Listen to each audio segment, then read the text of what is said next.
Congratulations on one of the funniest movies I think I've seen in a long time. Thank you so much, Tony. I'm really glad you enjoyed it. I'm still laughing, and you guys make the perfect couple, but it's it's a lot of work, loving a serial killer. So uh, we had a great time making this movie. We had as much fun in between the takes as we did during the takes. I would imagine. I'm going to obviously start with you, Louise. Is it hard directing yourself? Yeah. I didn't know how hard it would be to direct myself. I ended up directing the movie because my business partner Kristen really believed in me and said, "You can do this," and I'm like, "Can I?" So it was definitely, I jumped in the deep end, and I learned a lot. And I don't know how prepared I was really to direct and act, but I got through it. But it's I've got to tell you, it's one thing when you're changing into all these different outfits and you've got these sky-high stilettos on, and you're running around adjusting lighting and carrying sandbags, and like it was a lot of fun. Ed, your character is a little bit of a nefarious kind of person, but you're taken back by her as much as we, the audience, are. Yeah, absolutely taken back. I mean, she definitely eclipses him when it comes to the dark side. Definitely.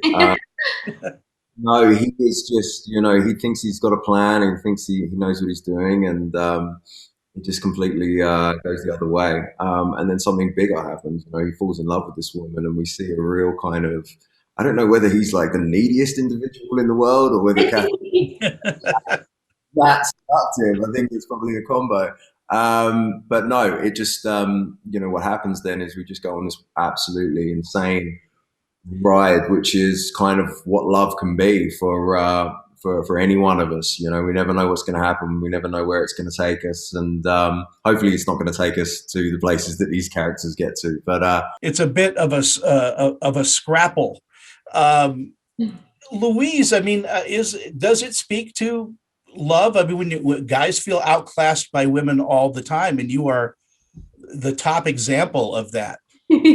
I wrote her to be a super empowered woman and to have interests that typically men have, like the fast cars and things like that. I wanted to write just this woman that was so empowered and so uninhibited that just nothing scared her. For me in real life, I mean, like everybody else, I have my fears and insecurities and I get scared of things, but Catherine is just such a tough gal. I mean, she's kind of a dude, don't you think? At first, but there is a vulnerability about all of that. Yeah, the movie really is about love. And so we start with these two sort of diabolical characters who are both sort of bad guys and anti-heroes in their own rights. But the message that I really want people to take away is that, love can melt even the coldest of hearts. And that's what happens in this movie. Ed, in your character, I mean, this guy's doing kind of a dance around her. He's attracted, and yet he's got a job he's got to do. Yeah, absolutely. The storyline was always, Tyler is a small-time thief and con man. I mean, that is a big part of our story. That's why Catherine, knows about him. He did what he did to her grandma, and he's now been lured to this house, to this whole thing. So that was always there. I mean, I think we poured over the script, and that was one of our ways of getting to know the material, getting to know the characters, bonding with each other, finding our chemistry, and enjoying kind of all of that. And when we got to set and we were working through scenes, all of that was pouring into it. So I mean, he was always kind of going on this journey. And I mean, then when we were making the film, we were up for just allowing whatever would come in and happen. So there's a lot of kind of stuff that kind of just happened on the fly in the film, definitely. And I think that adds to the spontaneity and the raw energy that you see and you feel from the film. I got to add, I always wanted the banter in this movie to be reminiscent of His Girl Friday. I love that speed banter. But when Ed and I started rehearsing, just the chemistry between these two characters came alive. And, he ended up being my co-pilot on a lot of these, very funny back and forth dialogues, because we were coming up with things during rehearsals, and I'm like, oh, that's great. We should repeat that, repeat that, repeat that. That'd be funny, So, he really brought this extraordinary comedic talent to the movie that I was, so grateful to have. And that's great as a director, because that shows trust that you have in your actors to allow them to riff a little. Oh, completely. It's so much fun. It's we had a script, and we rehearsed and rehearsed and rehearsed, and we were really prepared. But there are sometimes happy accidents on set too. It's funny, that scene where I careen over Ed's head and nearly smashed my head on the floor. So that was an absolute accident. Fortunately, he caught me, and we ended up keeping it in the movie. Every scene in this is a wonderful throwback to screwball comedies of the 1940s, as you were mentioning, the 1930s. Yeah. It does have that fantasy element about it. It's a farcical anti-plot, is what I like to call it. And I got to tell you, my favorite movie in history is Airplane, or anything starring Leslie Nielsen. That is just my funny bone, and that's the kind of comedy that I want to direct. Ed, do you prefer comedy over drama? I love them both, and I think that was one of the exciting things initially about this project. Is I wanted to do more comedy. I want to do more comedy. I felt so free in this role and on this set, and that was so exhilarating for me, because a lot of the time, I've done drama, and you've got other things you want to kind of be able to show or play around with. So I really got to do it. In this movie, I get to do a crazy fight scene and do a dance number. It's amazing. That must have been a difficult thing to choreograph. There was, the fight scene was difficult. We already told you about where Louise fell over, and then I had a dress over my head, and I just grabbed her, and luckily, Thanks for saving my life, Ed. I owe you one. So no, there was a lot that went into it, and we had a lot of help from a wonderful crew, and there was a lot of choreography. We had a lot of dance choreography, some of which unfortunately didn't make it into the movie. But we worked with a bunch of different dance choreographers, and we worked with the stunt choreographers, and even the choreography walking around that car garage. We had to figure out, well, which car are we going around first, and really rehearse it. So there was a lot of moving parts, but we had so much fun. As I do these interviews, we do talk about your co-stars and all of that, but as a director, picking out your crew is as important as your co-stars, and you have been blessed with a great crew. Oh, definitely. I had a really strong vision that for the colors and the color palette for this film. I really wanted it to be an homage to the 80s, and I was inspired by Tron and others that did like 80s neons. So I ended up working with my DP, Ray Peschke, who I actually met when I first moved to the United States. I think I was maybe even just 19 when I first met him.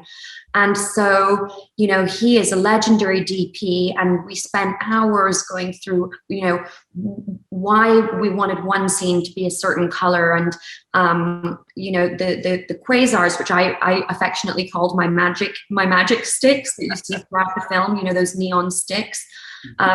We would, before each scene, we would talk about, why would they be red, or why would they be pink, or why would they be white or yellow or blue? And so a lot of thought went into that. And I was so blessed to be able to work with him, and to work with someone who was such a dear friend. My AD was also phenomenal, and helped me every step of the way.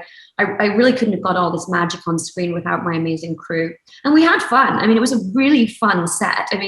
Anytime anybody did a great job at something, I would run up to them and stick like either a rainbow sticker or a unicorn sticker on the equipment. Sometimes the more tough guys would not appreciate me putting unicorns on their sound equipment, but everybody got used to it. And it was a really fun, joyful crew. It really was. It's such a different pace to what we've been seeing, coming out so far this year. That's just why this sticks in my mind so much, because very rarely do I laugh out loud at situations. And Ed, you've got such great comic chops. It's hard to be the deadpan guy, and then you come out with a zinger or a movement that just floors me. That's very sweet of you. Thank you. Have you been like that all your life? I mean, has been acting something that you have done since you were a child? Well, I'm a big fan of movies like A Fish Called Wanda and stuff like that. And Kevin Kline in that movie just stand out for me. And so I love to be animated. And I think sometimes that's just kind of my natural energy at times. And I luckily came across a part, and with this, that I got to feel free and be able to perform in a different way than I have done in the past. And so, man, I'm so happy with this, and I can't wait to see it. So hopefully I get to do more stuff like this. He's as funny in real life as he is in the movie. We were just nonstop laughing on screen and off. It was just so great to work with Ed. And, he brought such talent to the screen, but also experience that I don't have. I haven't done a television show or had as much experience as him. And I learned so much from him as well as an actor. I think all acting sets, anytime you can get onto a set, it's an education. Definitely. I sure learned a lot. Louise, your life should be made into a movie. You have such a very interesting life. You're a trial lawyer?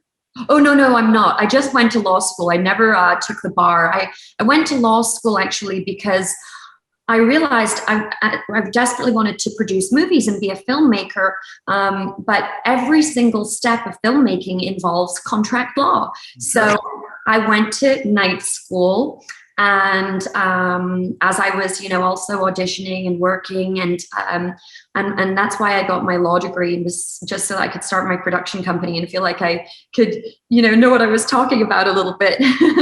Ed, I read that you're a surgeon, so we're going to get all this wrong no matter what. That's actually right, exactly. Well, needless to say, this movie is just going to be on the top of everybody's list. It already is on mine. I mean, when I recommend films and for people just to out and out laugh, this is such a mismatch. It's a love spar. But it's also about finding oneself and understanding your scars. Yeah, I'm so touched that you liked it so much. It makes me so happy. All I want this movie to do is make people laugh. Well, it did, and I really do want to thank you for your time today, and all the best. And listen, do more. You're a good writer and a good director, so do more. Thank you so much. I hope I get another directing gig sometime soon. Ed, thank you so much for your time as well. Thank you so much. Thanks, Tony. Bye. Take care. Thank you so much. Bye.